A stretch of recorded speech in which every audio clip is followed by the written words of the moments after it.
Psalm 91. Fearless living. There are mornings when you wake with a heaviness you cannot explain. A pressure in the chest. A quiet dread. A sense that something unseen is waiting for you out there beyond the door. Beyond the hours of the day.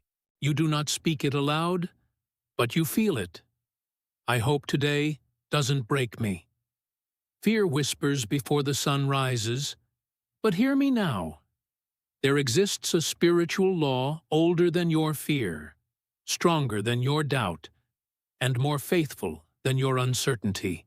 Law so powerful that the moment you truly grasp it, fear loses its voice. That law is contained in the words of Psalm 91. Do not rush past this. Most men read Scripture casually, without realizing they are holding the blueprint to their own protection. They glance at the words, but never unlock the authority hidden behind them. Psalm 91 is not poetry. It is a covenant. It is a contract. It is a spiritual decree that arms a man with boldness no danger can challenge. Ask yourself something honest. How? Many days of your life have been guided by fear.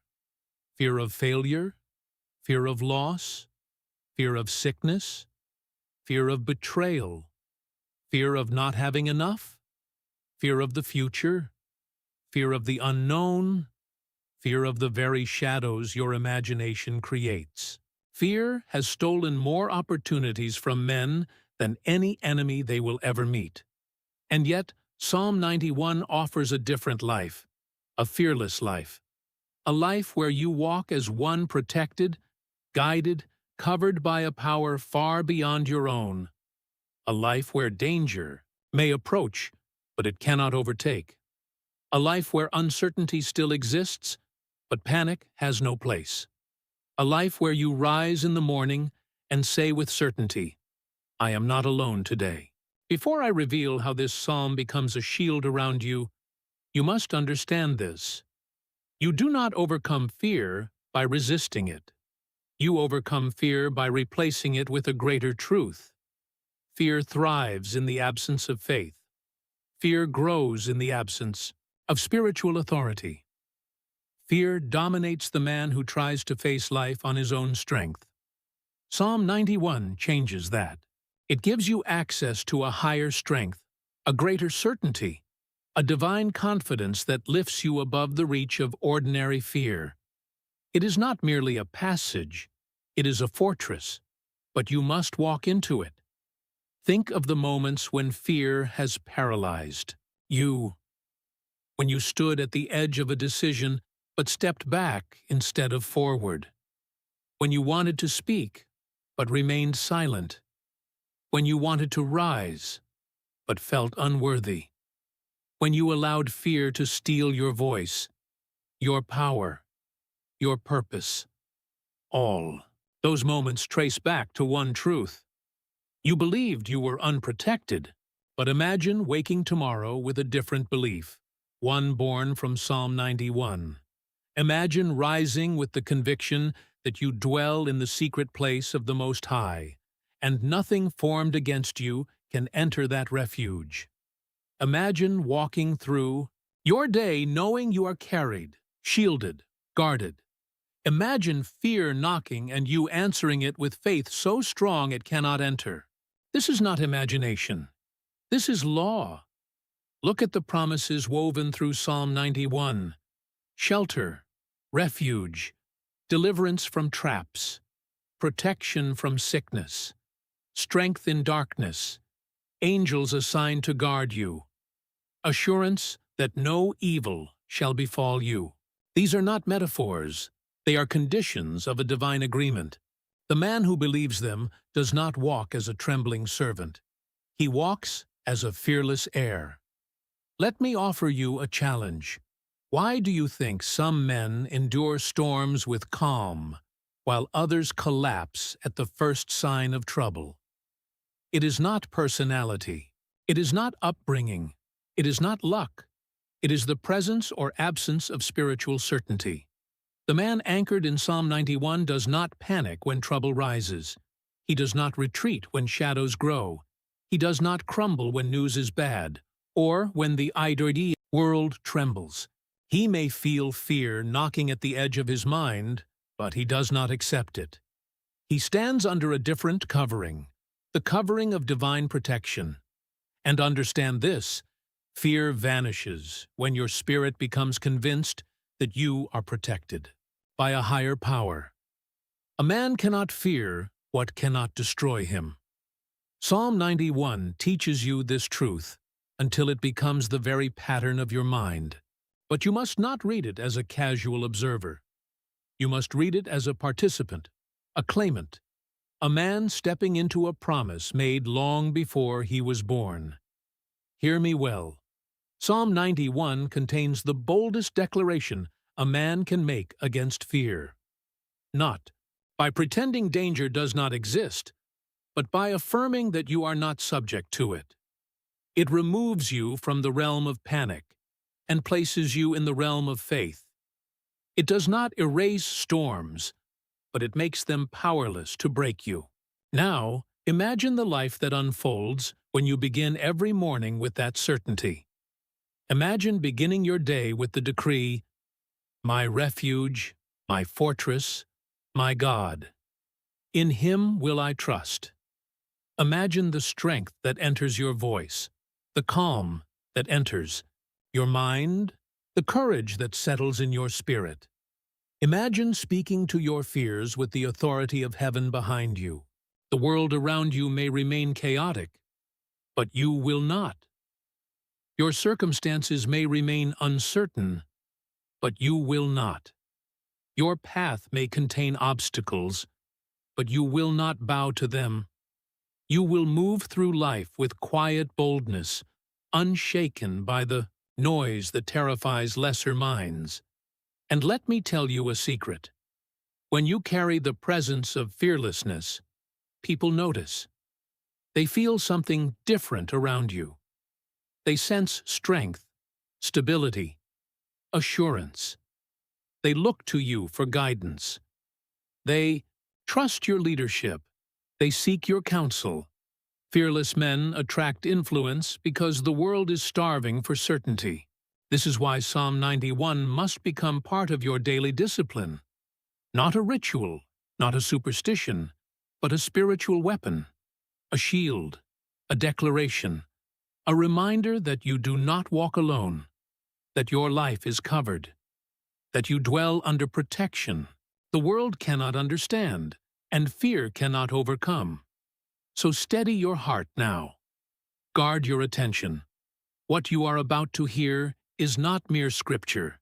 It is a blueprint for fearless living. If you will receive it, repeat it, believe it, and claim it, fear will lose its authority over your life. And each morning you will rise with the strength of one who walks beneath divine wings. Psalm 91 is the key. Unlock it, and fear will never rule you again. Every man lives within two worlds at once.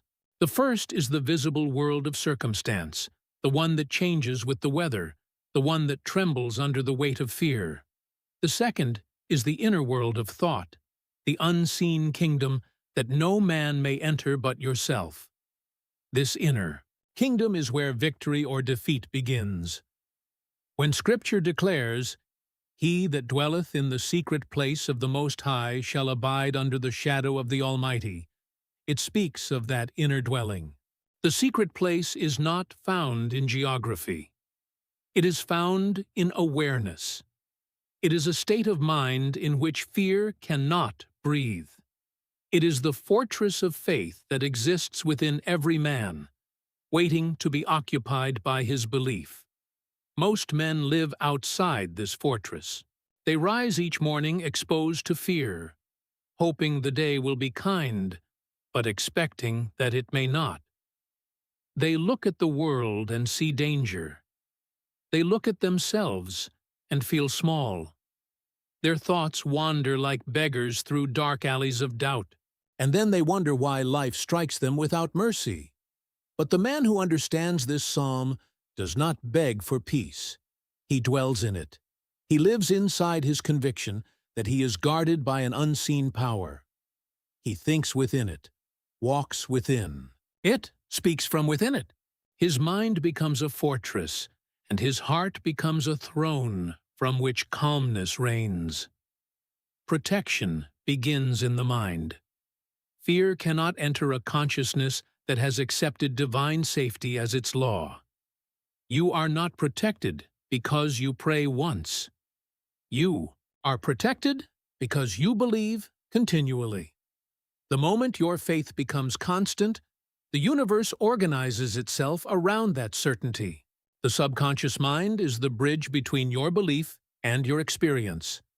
It accepts whatever thought you feed it as command. If you feed it pictures of danger, it will interpret life as peril. But if you feed it assurance, safety, and divine trust, it will move the unseen forces of life to fulfill that assurance. The psalm is not promise only. It is instruction in how to train the mind. Faith is not an act. It is a residence. To believe is to move mentally into a higher dwelling. Fear may still cry at the gate, but it cannot enter a house where faith keeps watch. When you decide that you live under the protection of the Almighty, you have already withdrawn permission from fear. A man once told me that he had survived a shipwreck while the storm destroyed everything around him. He said, "I repeated Psalm 91 until I could feel peace stronger than the storm." That peace became his shield. Waves could not touch a mind that had already taken refuge in certainty. Fear and faith cannot share the same throne. When one sits, the other departs. You cannot serve both at once. You must choose daily which will rule you. The law of fear that weakens, or the law of faith that fortifies. Fear whispers that you are alone. Faith reminds you that you are carried. Fear paints pictures of loss. Faith writes decrees of protection. Fear convinces man that he is separated from divine power. Faith restores his remembrance that he was never apart. The cure for fear is not resistance, it is remembrance. You do not defeat darkness by wrestling it. You defeat it by turning on the light. The man who remembers his connection to divine law steps instantly out of the reach of panic. Think of sunlight. When you stand in its path, darkness has no existence where light abides. So it is with the mind that dwells in divine thought. Fear is the shadow that disappears when you step into faith. Every thought of protection you hold is a key that unlocks the door to the secret place. Every repetition of truth builds a higher wall around your peace. The psalm is not recited for ritual. It is spoken to impress belief upon the mind, until that belief becomes natural. Say within yourself now, "I abide under the shadow of the Almighty. No fear can find me. No evil can reach me. I dwell in peace, and peace surrounds me." Let that be not a sentence, but a state. Each repetition deepens its foundation until faith becomes the atmosphere in which you breathe. Fear is suggestion. It operates only through imagination. It cannot touch the man who has trained imagination to picture protection instead. The fearful imagine disaster until they feel its shadow. The faithful imagine safety until they radiate it. Both are creating. Only one creates strength. The world will test your confidence. Storms will come. Opinions will threaten. News will shake the timid. But the man anchored in divine law remains calm. He does not deny the storm. He denies its power to rule his mind. And that denial, spoken with conviction, becomes decree. Life obeys it. The greatest battles are not fought in fields, but in thoughts. Every fear conquered internally prevents 100 defeats externally. The moment you withdraw your attention from fear, you disarm it. The moment you turn your thought to faith, you invoke invisible aid. Faith is a mental command that opens every hidden gate of strength within you. It is not blind. It sees farther than eyes can reach. It is not fragile. It endures after reason fails. Faith is the silent law that connects you with the power that never trembles. When fear visits, greet it with remembrance. Say to it, "You have mistaken your address. I dwell in the secret place of the Most High.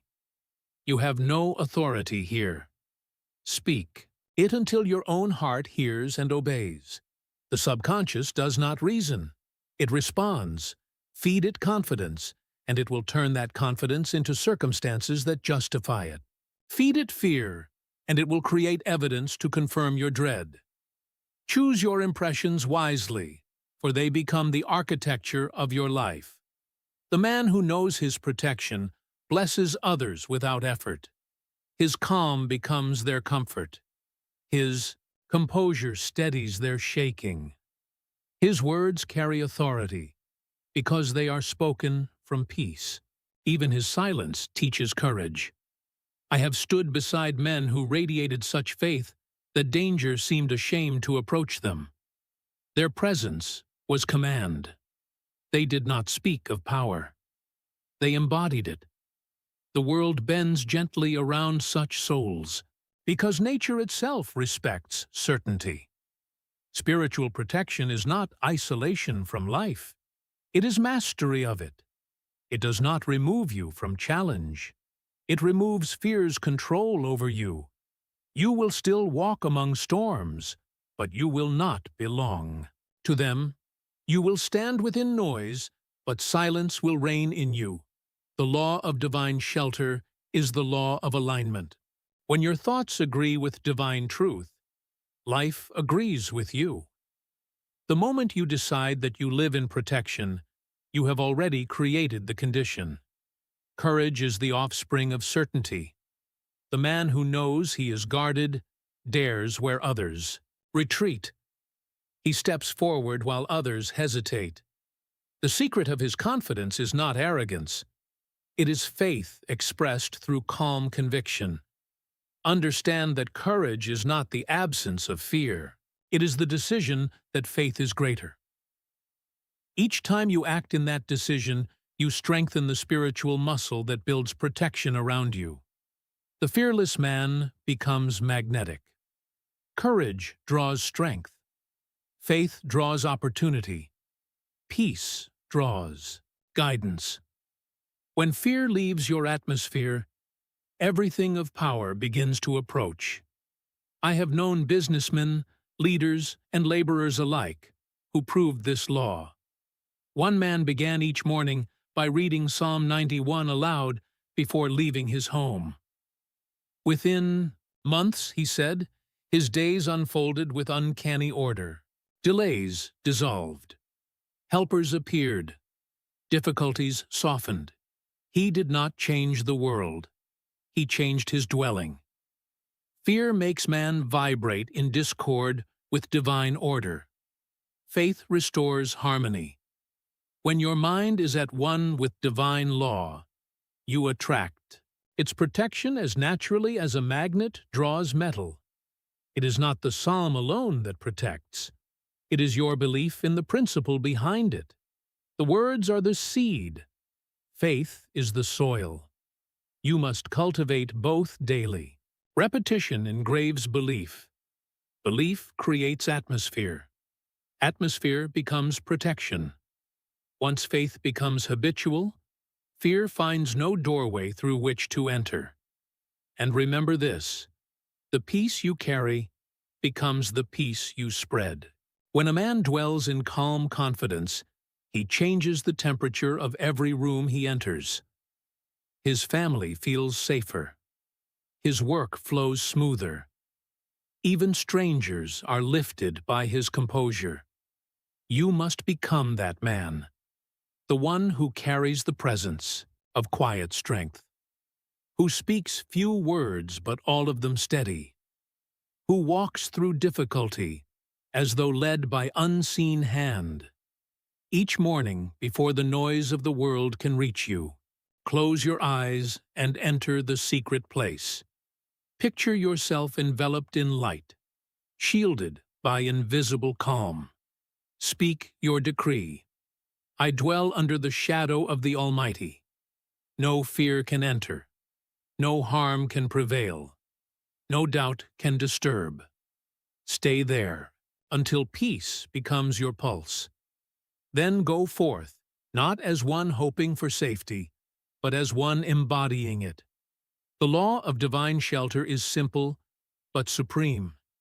As you dwell in thought, so shall you dwell in life. Therefore, let your first dwelling be faith. Build its walls with conviction. Roof it with gratitude. Guard it with repetition. Fear may knock, but faith will answer, and peace will abide forever. He is my refuge and my fortress, my God. In him will I trust. These words contain the secret of invincibility. To say them without belief is to whisper to the wind. To say them with conviction is to call forth an army of invisible power. Trust is not a feeling. It is an act of mental discipline. Faith is not hope. It is training. The man who makes trust his daily exercise becomes untouchable to fear. Faith is the armor of the Spirit. It does not arrive by chance. It is forged through repetition, decision, and obedience to divine order. Just as the blacksmith hammers steel until it becomes unbreakable, so must you hammer your thoughts until they shine with certainty. The weak pray for strength.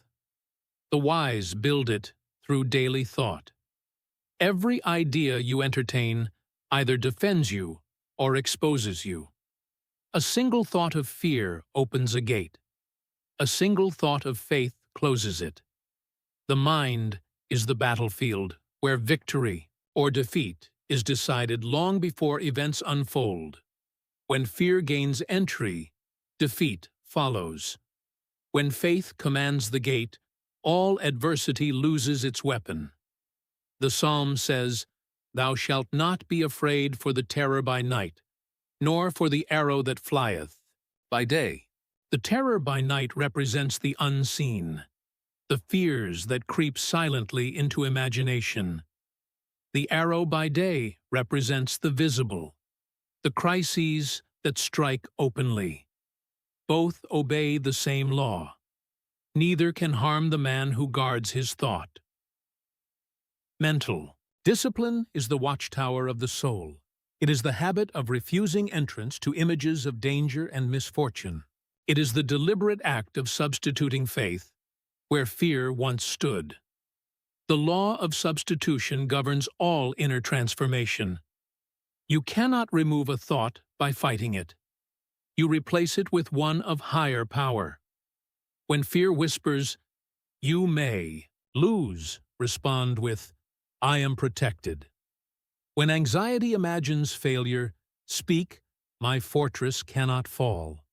When the mind trembles at uncertainty, command, "I trust the law of God that never sleeps." You cannot think two thoughts at once. Every moment spent in faith displaces a moment that would have belonged to fear. A worker once told me how he transformed his entire life through this principle. He had lived in constant fear of losing his position.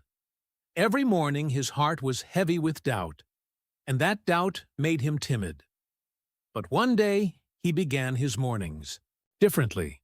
He read Psalm 91 aloud before sunrise.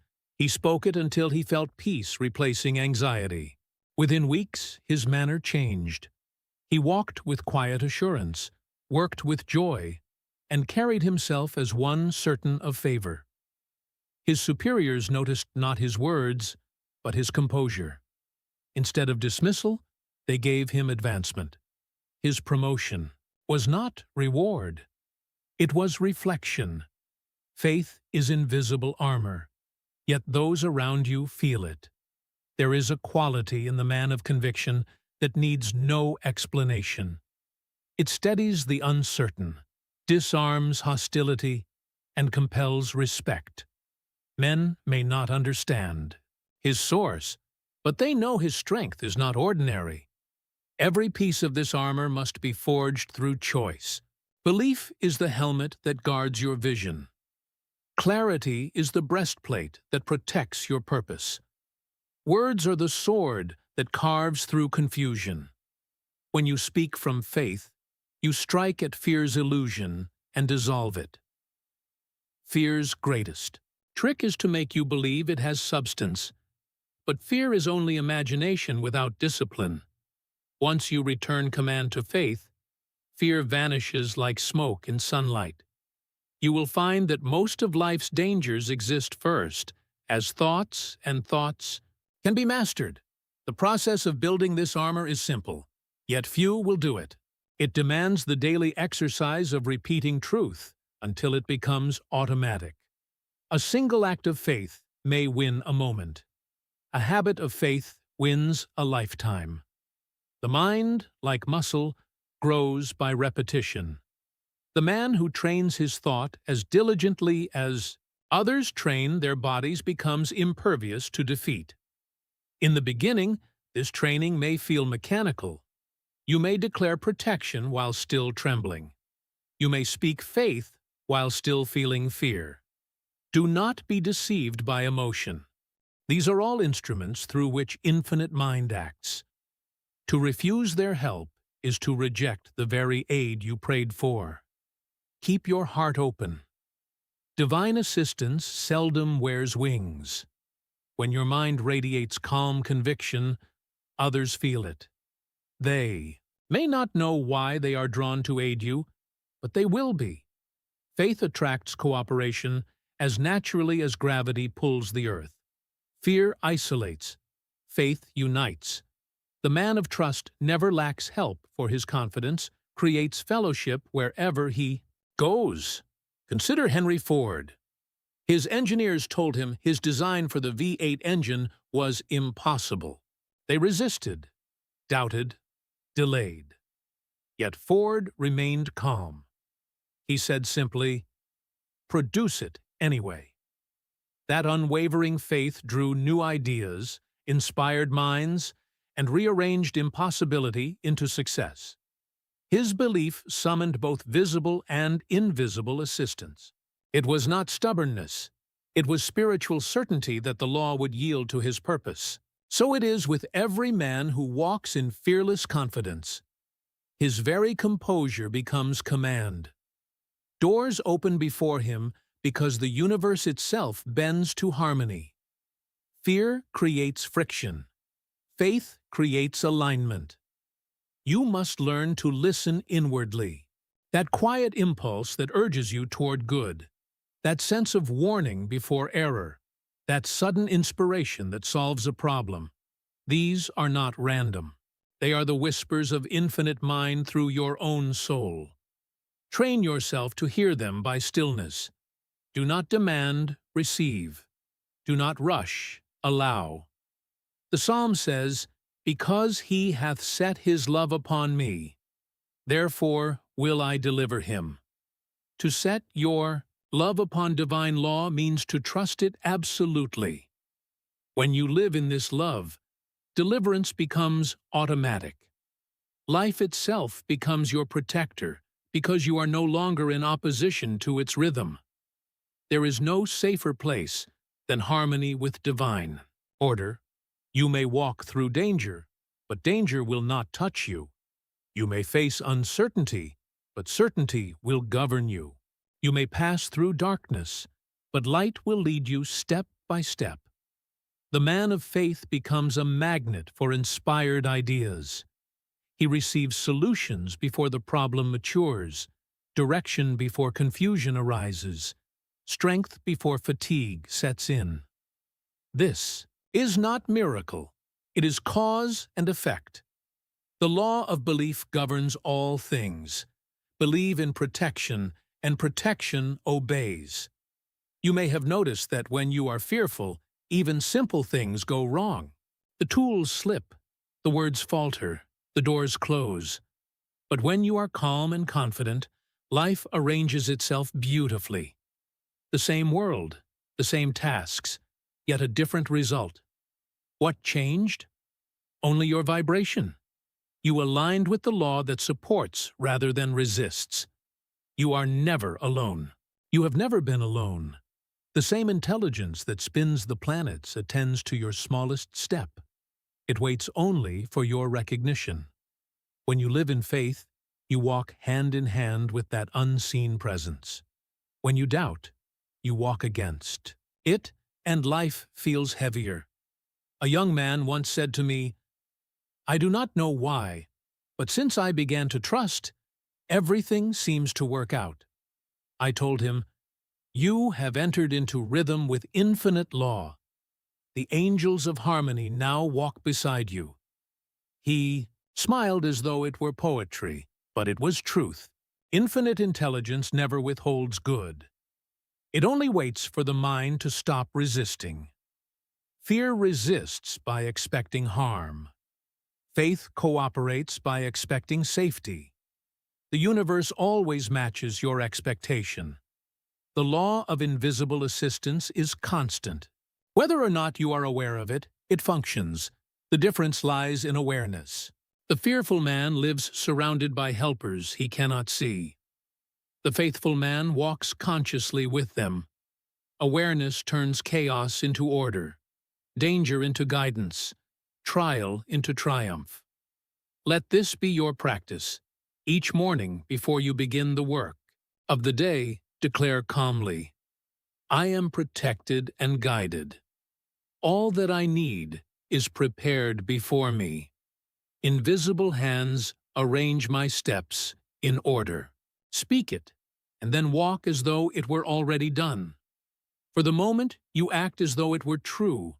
The law confirms it. When you begin to live by this law, fear will lose its grip upon your imagination. You will sense a quiet strength around you, a peace that seems to precede your arrival. Others will comment that you are lucky, favored, blessed, but you will know it is not luck. It is the inevitable result of alignment with divine assistance. Remember always that your faith gives. The angels charge. The command lies in your thought, not in your circumstance. You summon help by believing, not by pleading. The universe is not moved by desperation. It is moved by decision. And this is the essence of the law. Faith magnetizes help. Fear repels it. The fearless man never walks alone. His courage becomes signal to the heavens, and heaven always responds. So walk calmly, think clearly, trustfully. The same power that guards the stars guards you. The same intelligence that orders galaxies orders your path. The same love that sustains creation sustains your every step. You dwell in an ocean of protection, and faith is the sail that catches its wind. Repeat this truth daily. I am guided by unseen wisdom. I am protected by unseen power. I am surrounded by unseen strength. Nothing can befall me that is not for my highest good. Speak it until you know it. Know it until you feel it. Feel it until you live it. And once you live it, fear will flee, for it cannot abide where infinite mind abides. This is the law of invisible assistance, the unbroken promise that the man who trusts never walks alone. He shall cover thee with his feathers, and under his wings shalt thou trust. Those words contain one of the greatest laws of life, that peace is not weakness, but power in perfect control. The wings of the Almighty are not soft sentiment. They are symbols of shelter, strength, and serenity. They teach that the highest defense is inner calm. To be fearless, one must learn the discipline of peace.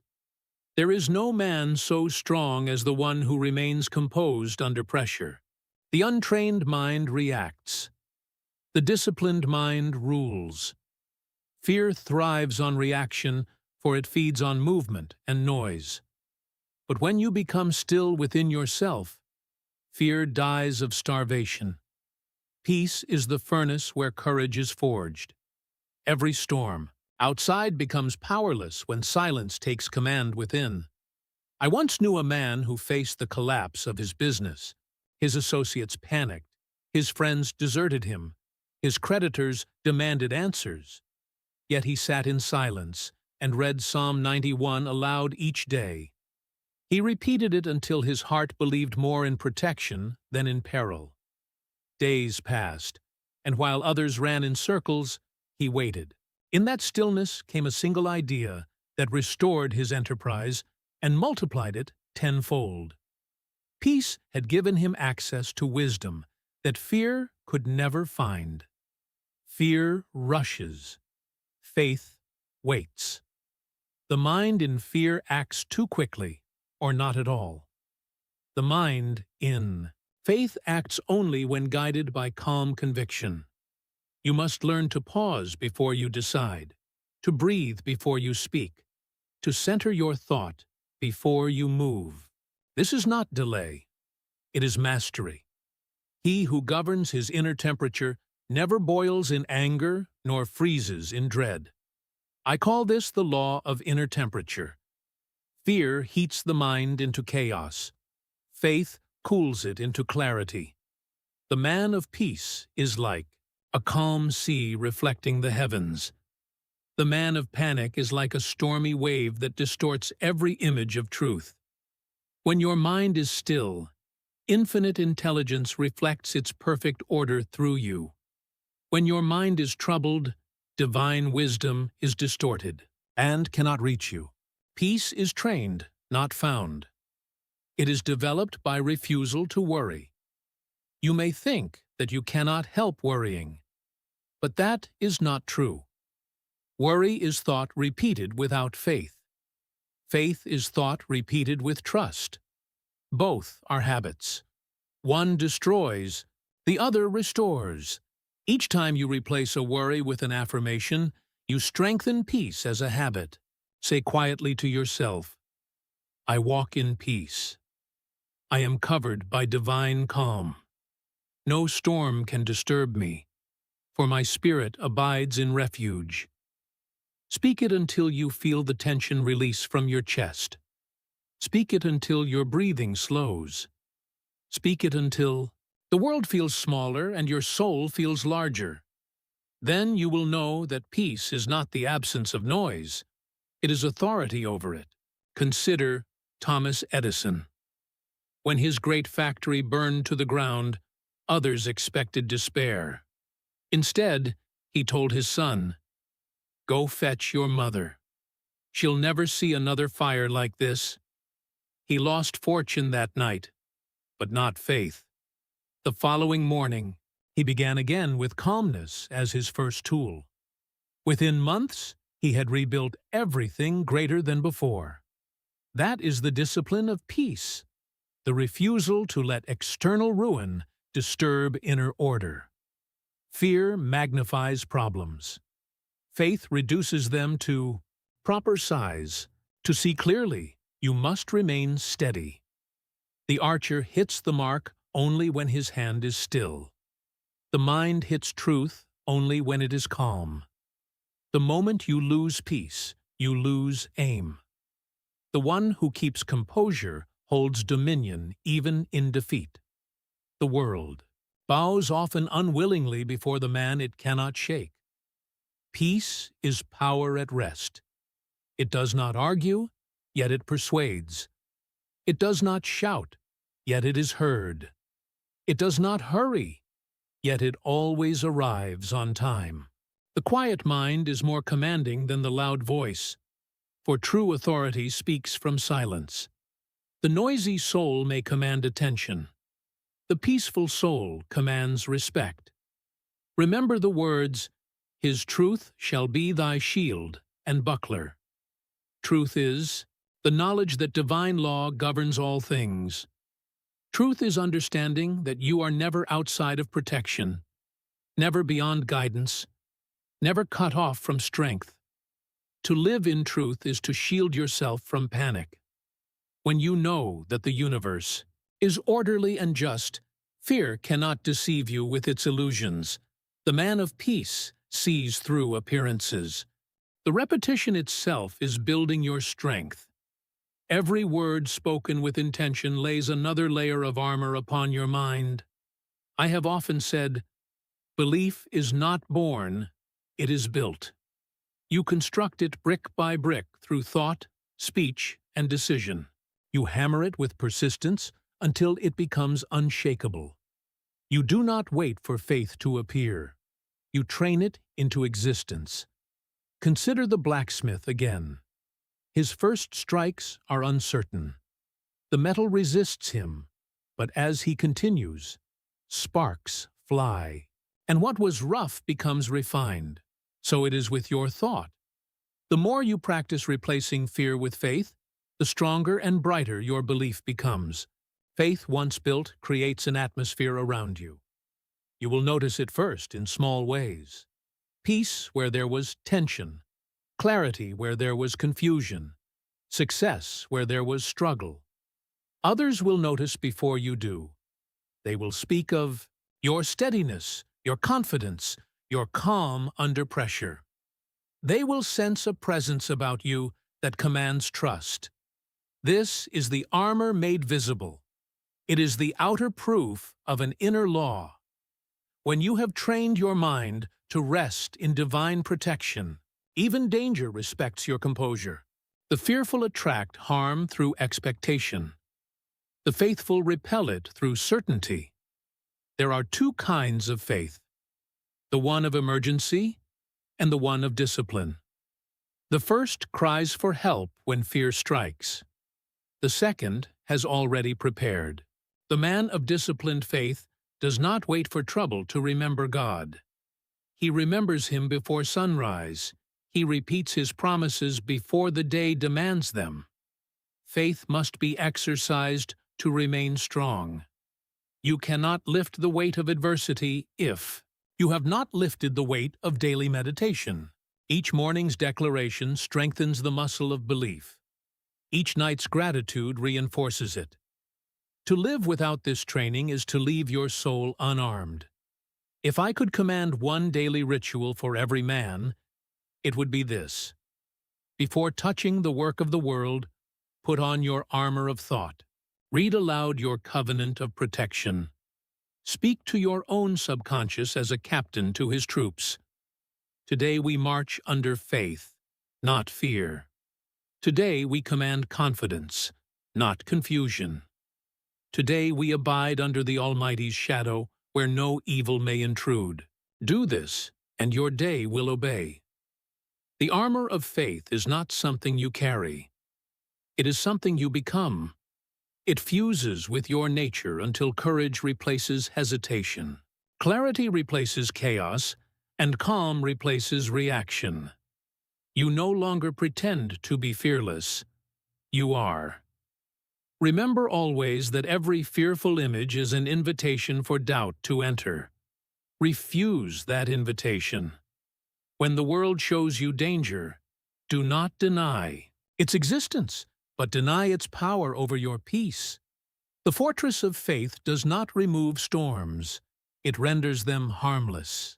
When you meet adversity, declare inwardly, "My trust is my armor. My belief is my fortress. My thoughts are guarded by faith. Therefore, no fear can pierce them." Say it until the words feel like metal upon your spirit. This is how you forge protection that endures. The man who lives by this discipline finds that courage becomes instinct. He no longer debates whether to believe. Belief has become his reflex. Fear loses its authority because it no longer finds residence in him. And when others tremble, his calm becomes their counsel. His confidence becomes their example. His peace becomes their protection. That is the silent leadership of faith, the kind that guides without command, comforts without words, and protects without armor. Fearless living is not a miracle reserved for the few. It is the natural result of disciplined thinking, of faith practiced until it becomes second nature. Every day that you replace fear with trust, you are building a fortress that no storm can breach. So put on your armor each morning, not with effort, but with conviction. Let faith be your clothing, trust your shield, clarity your crown. You will find that life itself begins to honor you. For life obeys the man who believes. The man who wears this armor walks through uncertainty as, though surrounded by light, his calm is his testimony, his peace, his protection, his faith, his constant defense. This is the law of the armor of thought, that no danger can reach a man who has already decided he cannot be harmed. To live without this armor is to walk bare, in a world of storms. To live with it is to walk unharmed through every tempest. Choose your protection daily. Build it through repetition. Polish it with gratitude and guard it through belief. When fear approaches, smile not in arrogance, but in remembrance. You will know then that it can no longer enter your heart, for faith has already sealed the gate. And when your day ends, rest not as one exhausted from battle, but as one victorious by peace. You have not fought, you have ruled. You have not resisted, you have believed. And belief, once established, becomes law. Fearless living is not an accident. It is a trained condition of mind. The man who masters his thought masters his protection. The one who believes constantly lives constantly in refuge. This is the armor of faith and thought, built daily, worn invisibly and proven eternally. There is a promise woven into the heart of Psalm 91 that few men truly understand. He shall give his angels charge over thee to keep thee in all thy ways.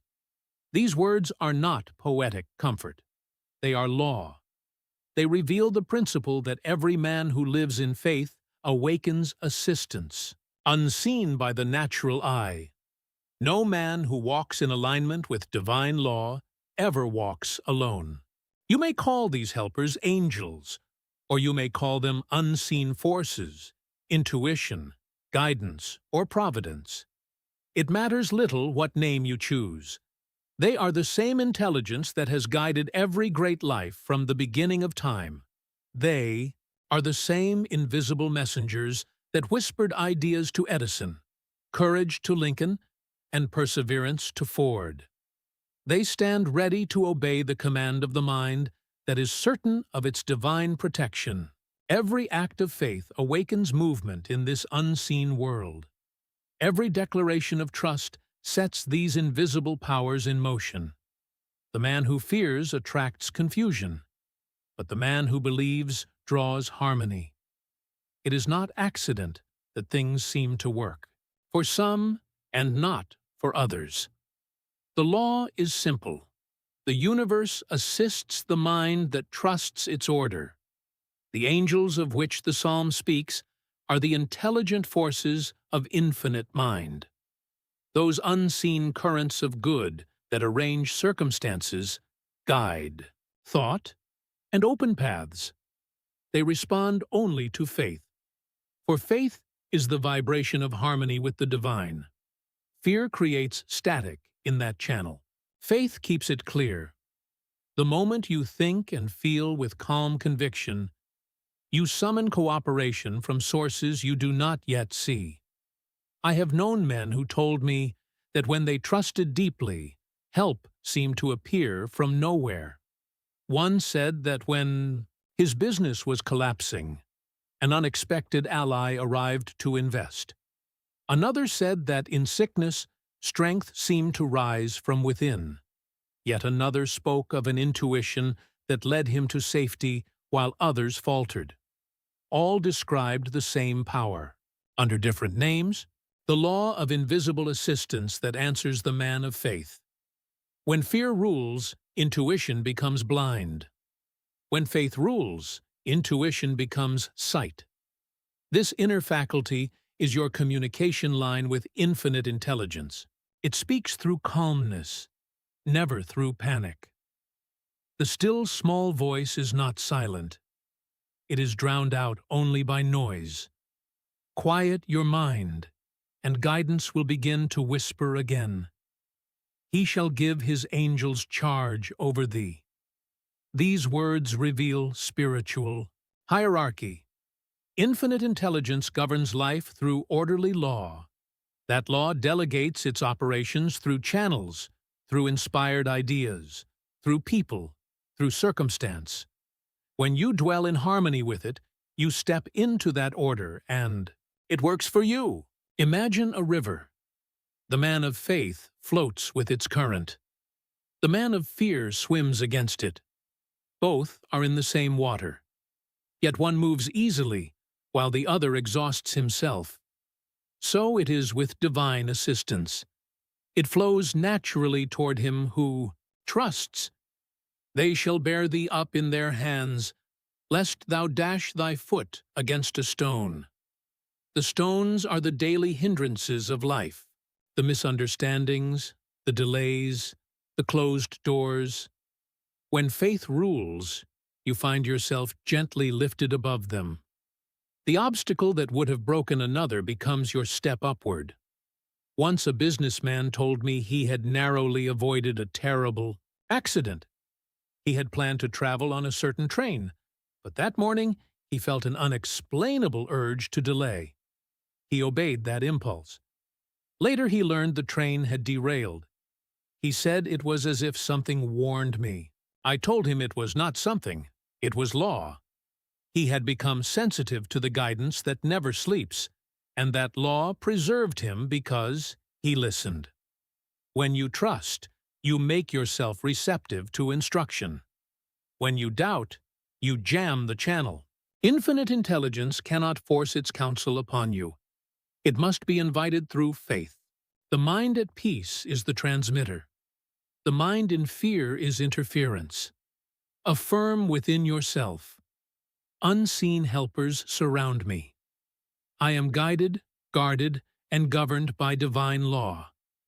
Every step I take is secure. Speak it until you feel it, and you will.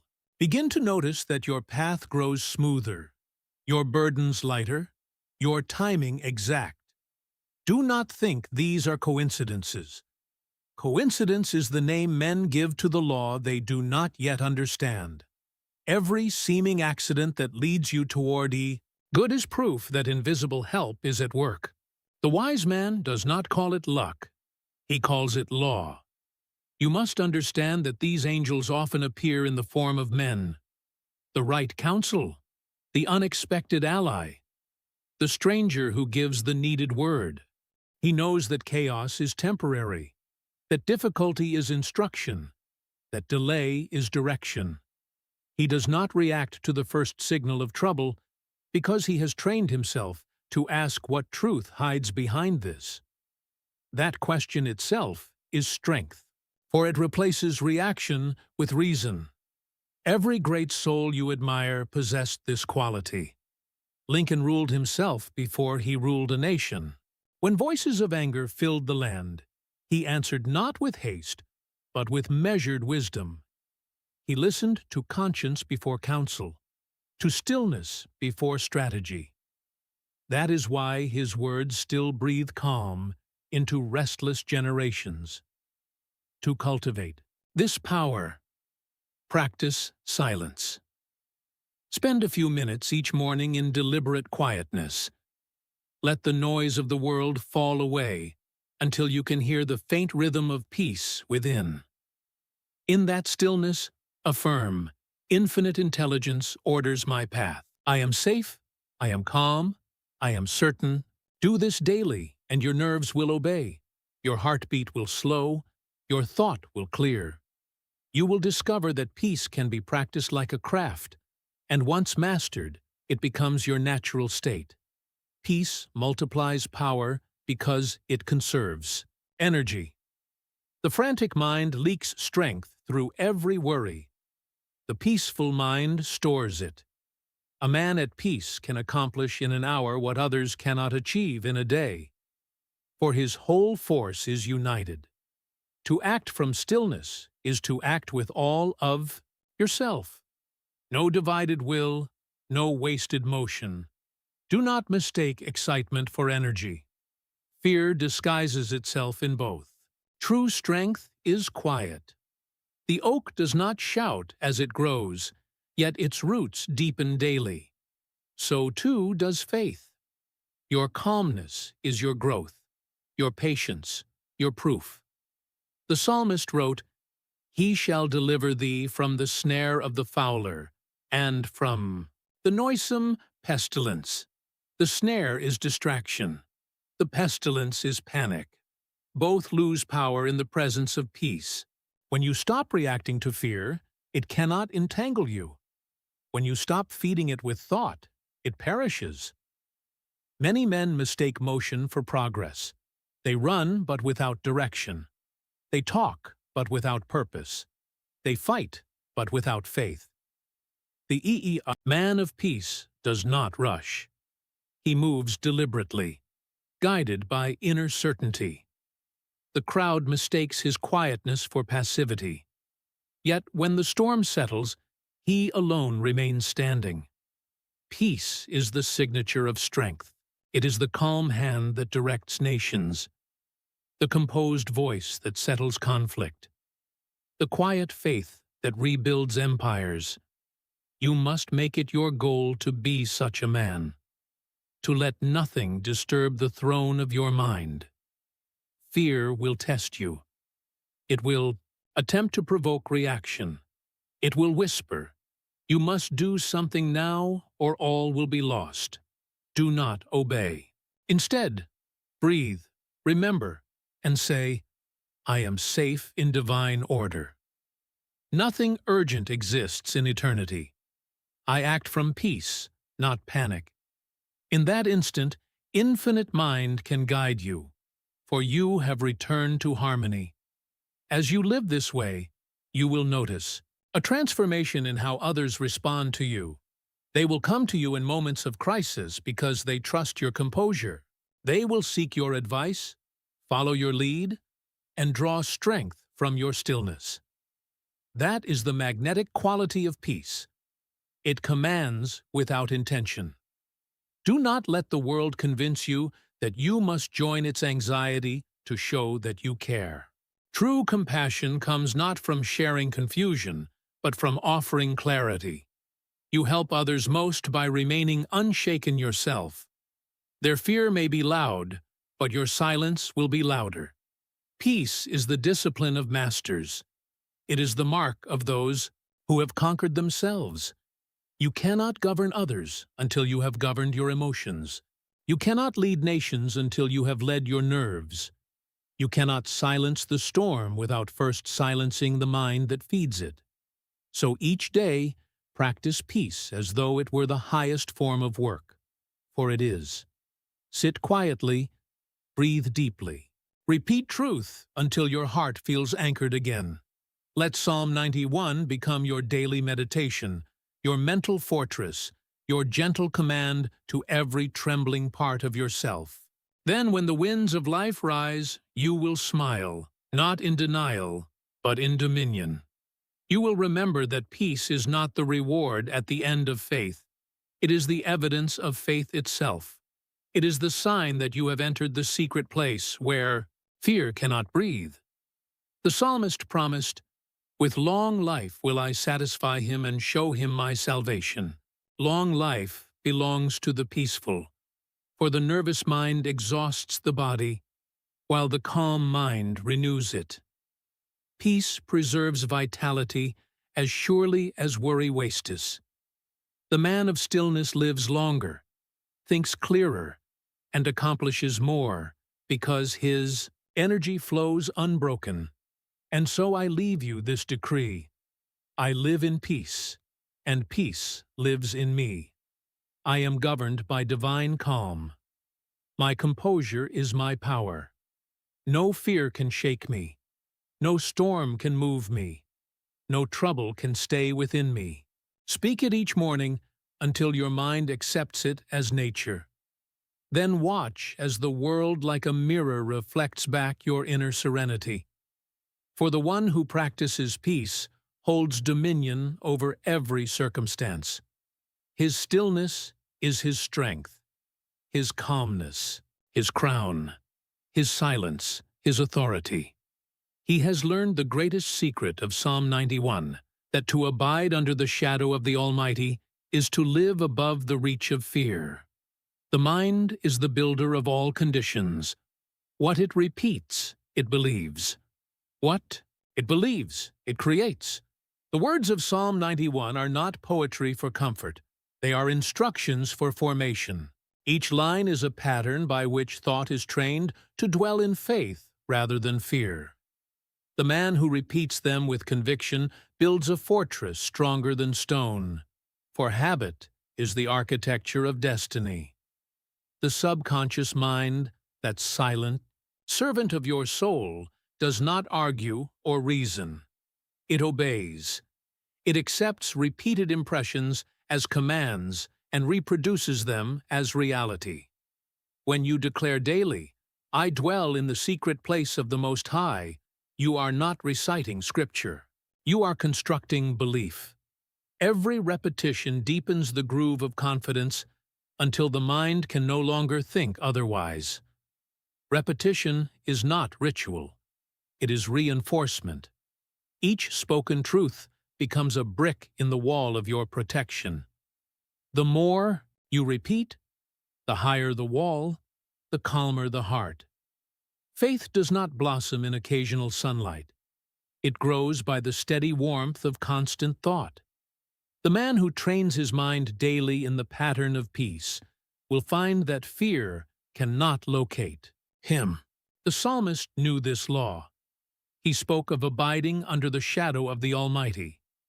Not visiting, not glancing, but dwelling. Dwelling means permanence. It means you no longer move between fear and faith, but have taken up residence in divine certainty. Soldier once told me that during war he recited Psalm 91 every morning. Bullets struck near him. Explosions filled the air, yet none touched him. Others called it miracle. He called it discipline. I said it until it felt truer than the sound of gunfire. He told me when danger came I could feel calm stand in front of me like a shield. That was no chance. That was law-obeying conviction. Faith repeated becomes fact. Doubt repeated becomes danger. You are always programming the machinery of your mind through what you say and think. Every declaration is a command to the subconscious. Every fear a counterfeit prayer. When you recite truth often enough, emotion begins to join the words. Once emotion and word unite, belief is born and belief manifests as experience. 1,000 shall fall at thy side, and 10,000 at thy right hand, but it shall not come nigh thee. When this line becomes habitual thought, you cease to see yourself as victim and begin to see yourself as victor. The world may tremble, but you stand unmoved. Not because trouble never comes, but because belief has made you larger than it. Repetition removes doubt, the way sunrise removes shadows. Gradually yet inevitably doubt fades, not because it is conquered, but because it is replaced. The subconscious cannot hold two masters. The constant affirmation of safety, guidance, and divine order expels every trace of fear until peace becomes as natural as breathing. The process may seem mechanical at first.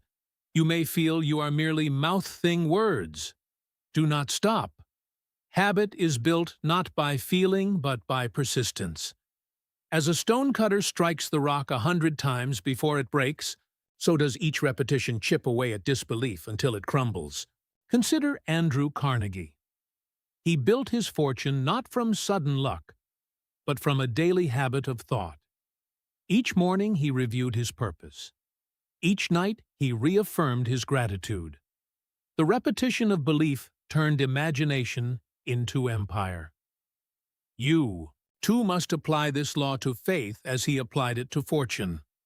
Read Psalm 91, not as literature but as a blueprint for mental mastery. Every day spent without repetition of truth is a day the mind drifts toward fear. Nature abhors a vacuum. So does thought. If you do not fill your mind with words of protection, it will fill itself with whispers of doubt.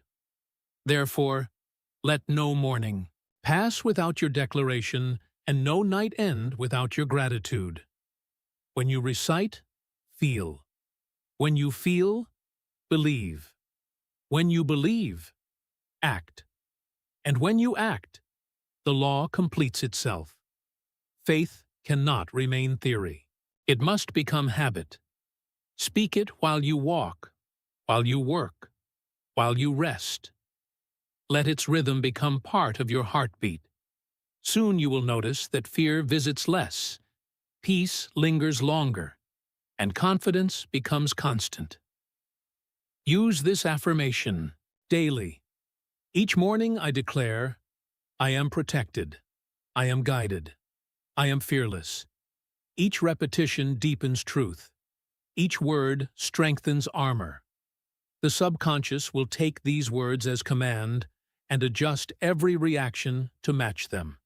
You will find yourself calmer in crisis, wiser in decision, and steadier in storms. Repetition is the mother of mastery. The Psalm says, "He shall call upon me, and I will answer him." But calling is not a single cry. It is continual communion.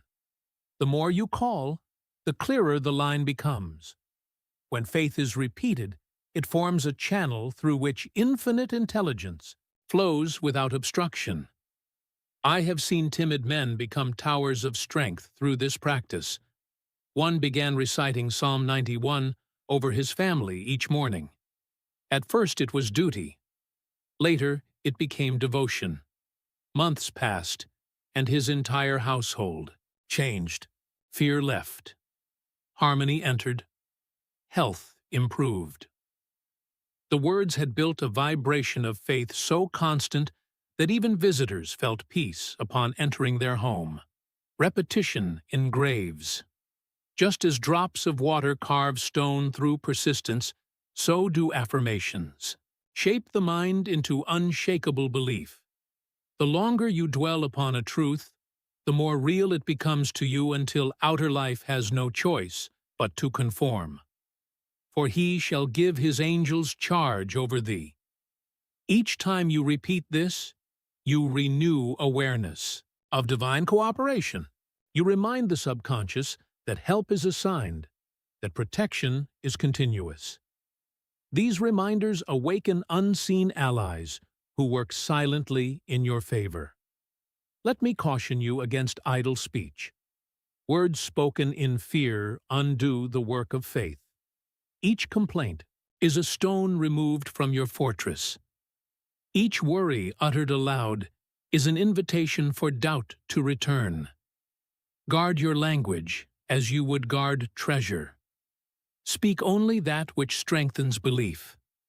When emotion aligns with repetition, transformation begins.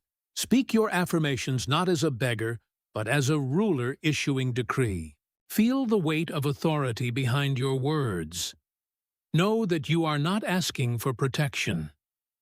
You are acknowledging it. Say aloud, "Because I dwell in divine law, no harm can reach me. Because I live in faith, fear cannot live in me. Because I speak truth continually, truth surrounds me. Speak it slowly, with certainty."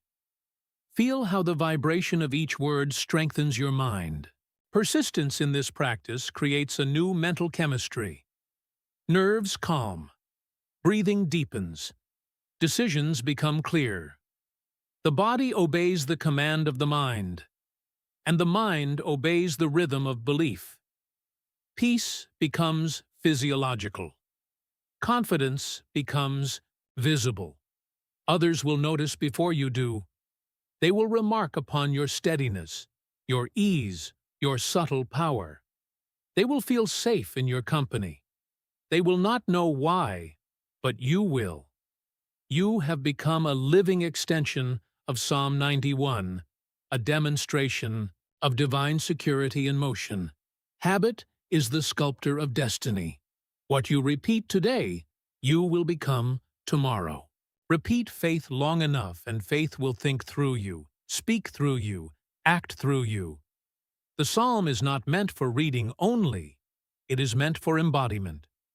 In time, you will find that your repetition changes not just your thought, but your environment. Problems will resolve before they mature. People of faith will be drawn to you. Opportunities will unfold naturally.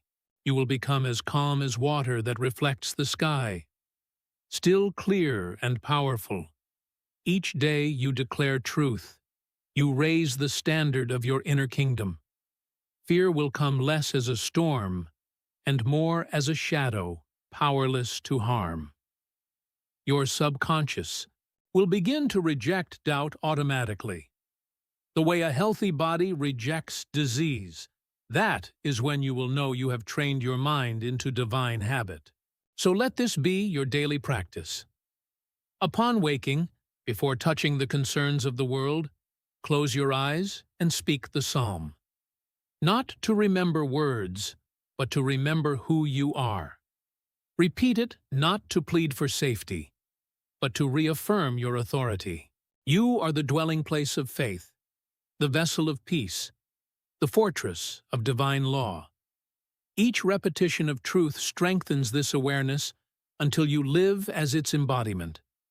And when others ask you how you remain calm while the world shakes, you will answer with simplicity, because I have built my dwelling in faith, and I repeat it until nothing else remains.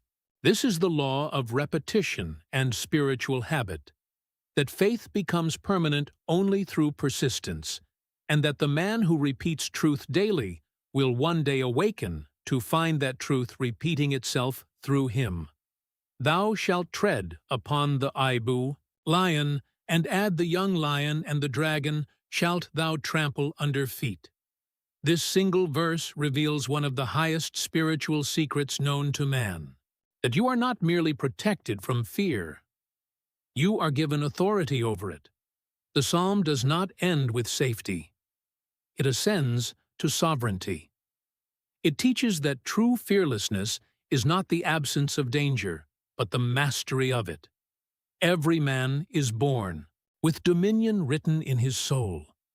He was made to command, not to cower, to govern, not to gravel, to stand upright as the reflection of divine mind, not to crawl beneath its creation.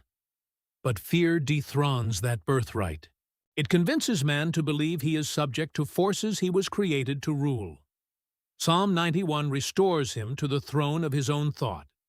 When you read that you will tread upon the lion and the adder, you are reading a symbol. The lion is the loud fear, the roaring threat that makes itself known through crisis. The adder is the silent fear, the subtle poison that seeps through worry, doubt, or delay. The man who abides in faith walks over both. He silences the roar and neutralizes the venom through calm command. Fear loses its power the moment it is faced by faith. It thrives on avoidance. It grows in the shadows of hesitation. But the instant you turn toward it with decision, it dissolves. Dominion is the law that allows no enemy to remain unchallenged within the mind. Speak to your fears as a king speaks to rebels calmly, decisively, without emotion.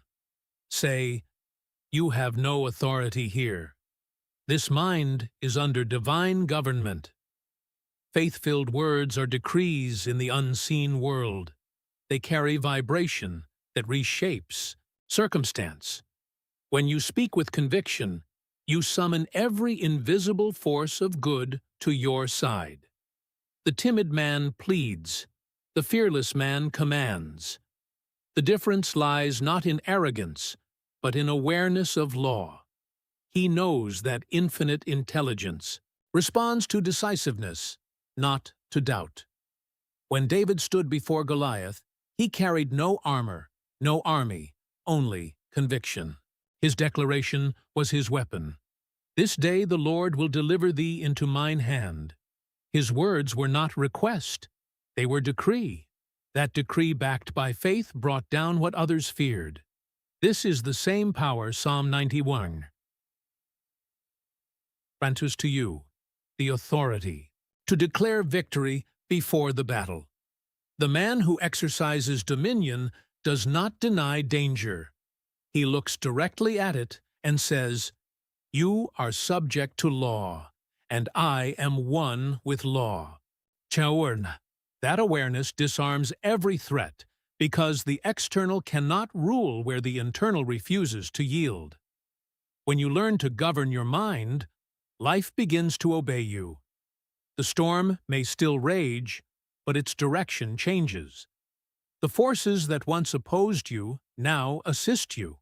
Fear transforms into instruction, pain into purification, obstacles into stepping stones. Dominion does not remove challenge. It converts it into service. Repeat this truth daily. I tread upon all fear. It cannot rule me. I live under divine authority.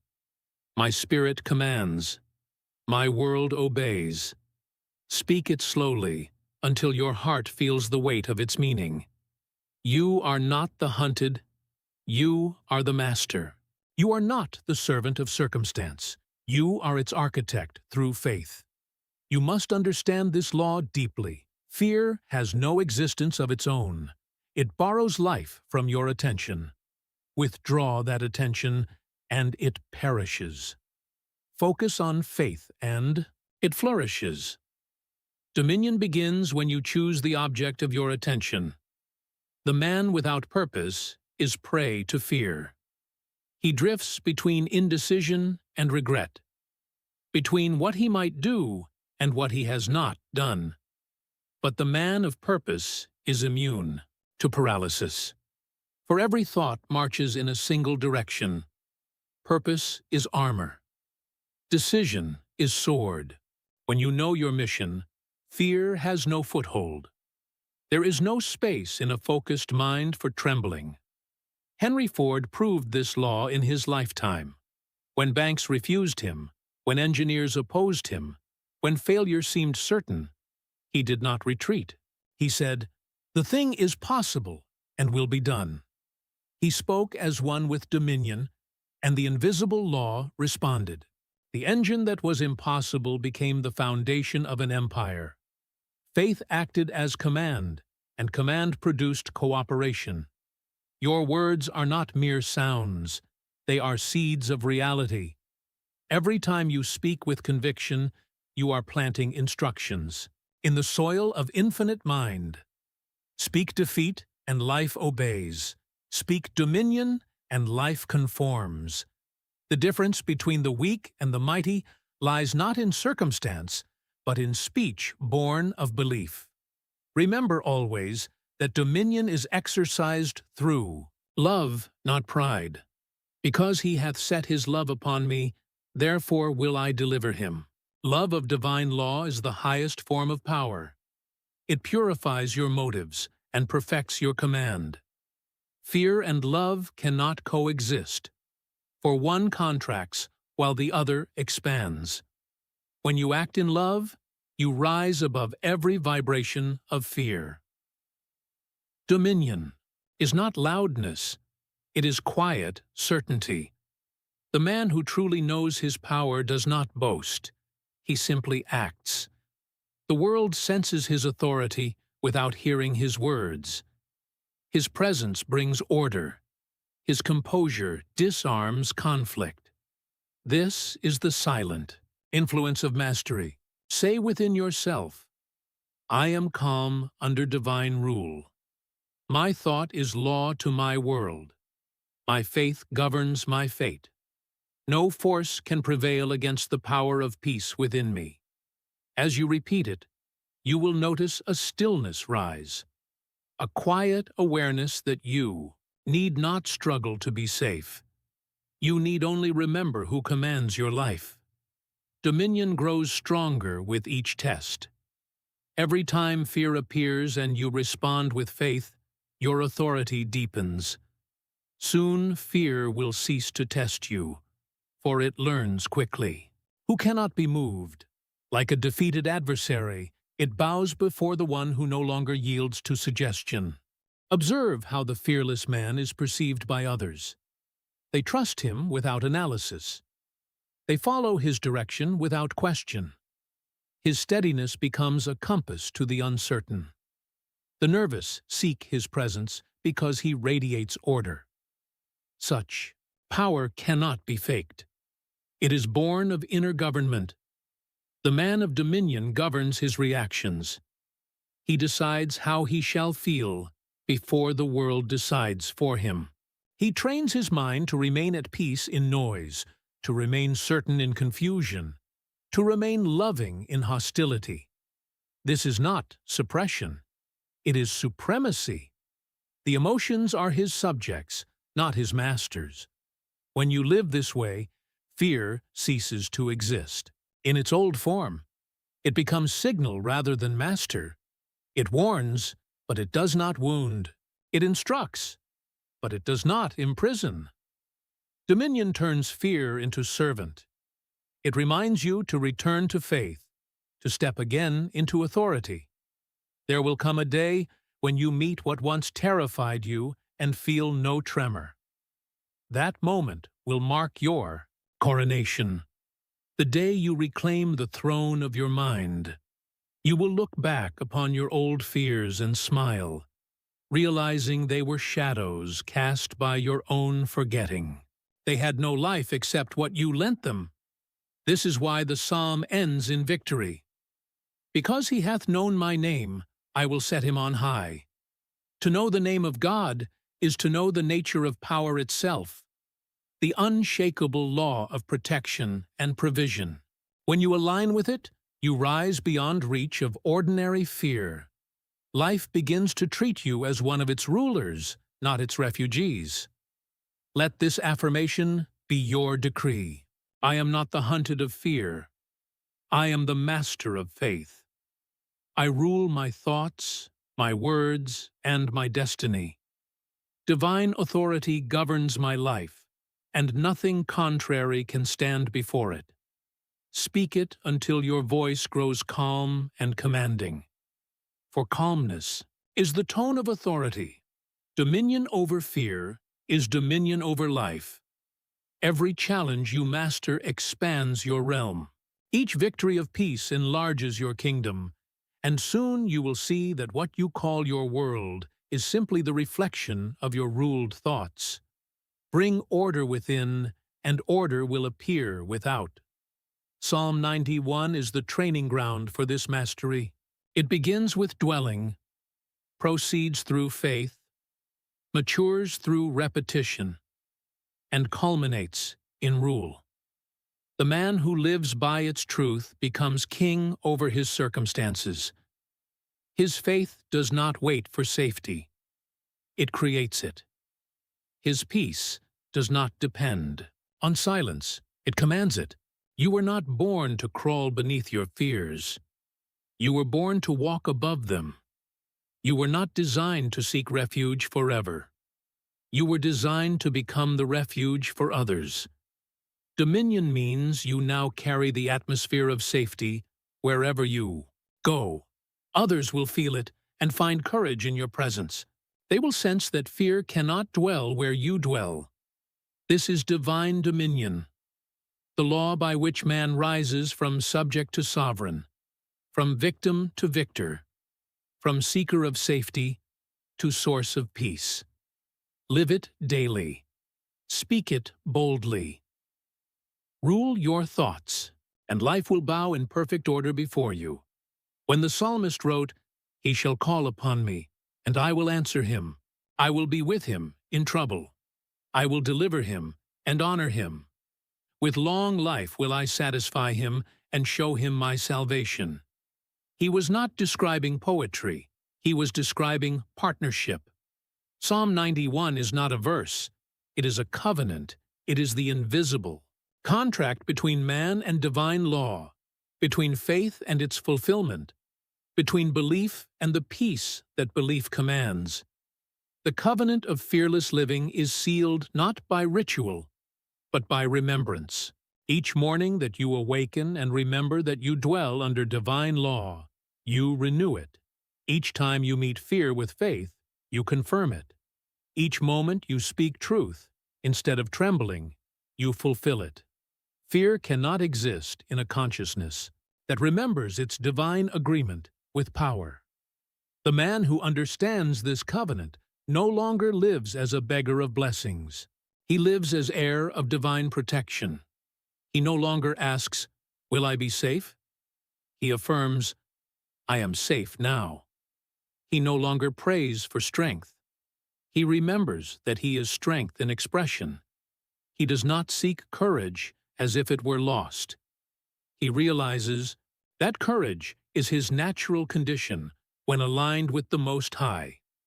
Each day you renew your covenant through awareness. Awareness is the altar where faith and action meet. When you remember that infinite intelligence moves through you, life begins to move for you. This remembrance transforms fear into reverence, worry into worship, and survival into mastery. The psalm says, "He that dwelleth in the secret place of the Most High shall abide under the shadow of the Almighty." Dwelling is not visiting. To dwell means to live there permanently, to make divine consciousness your home.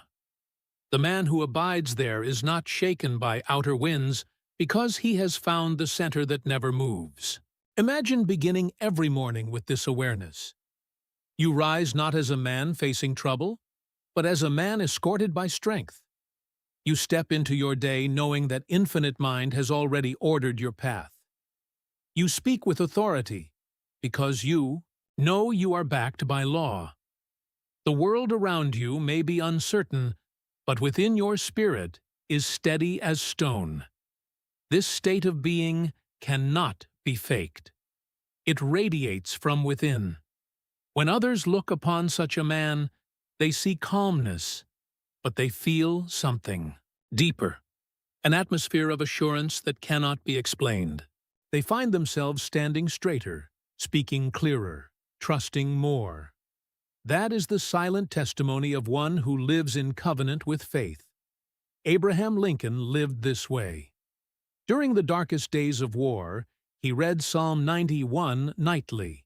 His advisors described his patience as superhuman, his calm as supernatural. Yet it was neither. It was divine alignment practiced daily. He knew the law. When man abides in faith, God abides in man. The result is composure that confounds chaos. Fearless living does not mean the absence of danger. It means the presence of divine consciousness stronger than danger. The waves may rise, but you rise higher. The noise may grow, but your silence deepens. The pressure may increase, but your calm expands to contain it. The psalmist does not promise escape from life. He promises mastery within it. You may think this level of peace unattainable, but you have already tasted it in moments when you forgot to fear, when you acted from pure faith, when you trusted without hesitation, when you felt that unseen hand guiding you. The covenant calls you to make that moment your dwelling, not your exception. Repeat this affirmation each morning. I dwell in divine safety. My peace protects me. My faith guides me. My life reveals the strength of God's covenant. Speak it until the words feel like your own breath. Speak it until they stop sounding like prayer and begin sounding like truth. Understand that this covenant demands participation. Protection is not passive. It is active alignment. You cannot expect to dwell in the fortress while entertaining the enemies of fear and doubt. You must guard the gates of your thought. No uninvited worry may enter. No whisper of weakness may linger. This is your discipline and your devotion. The reward of such discipline is not only safety, but transformation. The man who lives in fearless faith becomes a different creature altogether. His eyes carry calm fire. His voice carries quiet authority. His presence carries healing. He walks through the same world as others, but lives in a higher vibration of law. The world calls him lucky. But luck is simply the name men give to the results of faith they cannot explain. They will say everything seems to work out for him, not realizing that everything must, because he has ceased to resist the order of the universe. He lives in cooperation with divine intelligence, and divine intelligence never fails its own laws. Through this covenant, even health is renewed. The body mirrors the peace of the mind. The nervous system, once ruled by fear, begins to obey faith. Strength returns to the limbs. Calm returns to the heartbeat. Clarity returns to the eyes. The Scripture's promise of long life is not myth. It is physiology. Fear shortens life through strain. Peace extends it through harmony. The covenant also transforms your influence. People feel safe around the fearless. They are drawn to your steadiness like travelers to a lighthouse. They will confide in you, follow your counsel, and find courage through your composure. You become, without effort, a living embodiment of divine protection, a reminder to others of what they too can become. The psalmist's final words, "With long life will I satisfy him and show him my salvation," signify not just years, but fulfillment. To live long is nothing. To live fulfilled is everything. Satisfaction means to dwell in peace, regardless of circumstance. To feel completeness in the knowledge that you are one with infinite mind. Salvation is not escape. It is awareness. It is the realization that you are never unprotected, never unloved, never alone. This covenant requires renewal each day, for the world will tempt you to forget. News will shout danger. People will project fear. Circumstances will test your resolve. But the man who lives in covenant replies with calm decree, "Though 1,000 fall at my side, it shall not come nigh me. I dwell in the secret place, and nothing can disturb my peace." That decree is not defiance. It is remembrance. It is your daily signature upon the contract of fearlessness. And the more you sign it, the more life upholds it. Infinite law never breaks agreement with the faithful. Now let us gather the full teaching of this psalm. It begins with shelter. He that dwelleth in the secret place. But the man who lives in covenant replies with calm decree, "Though 1,000 fall at my side, it shall not come nigh me. I dwell in the secret place, and nothing can disturb my peace." That decree is not defiance. It is remembrance. It is your daily signature upon the contract of fearlessness. And the more you sign it, the more life upholds it. Infinite law never breaks agreement with the faithful. Now let us gather the full teaching of this psalm. It begins with shelter. He that dwelleth in the secret place. It moves to trust. My God, in him will I trust. It builds to assurance. Thou shalt not be afraid. It expands to assistance. He shall give his angels charge over thee. It ascends to authority. Thou shalt not be afraid. Shalt tread upon the lion and adder. And it culminates in partnership. He shall call upon me, and I will answer him. This is the full circle of divine living from fear to faith, from faith to dominion, from dominion to union. When a man walks this circle, his life becomes a testimony. He ceases to speak of faith and begins to live it.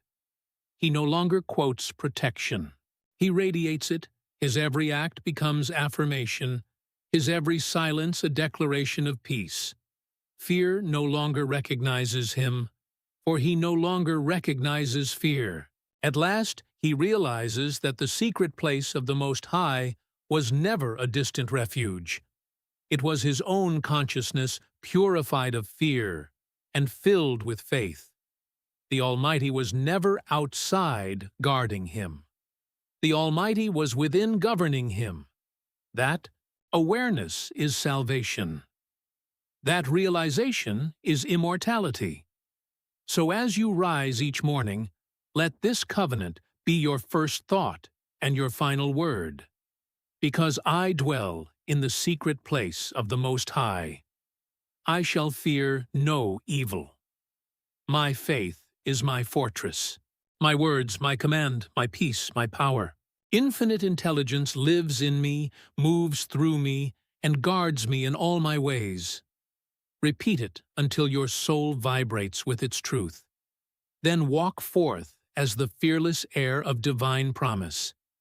Let others see through your calmness that faith is not theory, but law. Let them feel through your serenity that protection is not wishful thinking, but spiritual science. Let your life become the sermon no words can rival.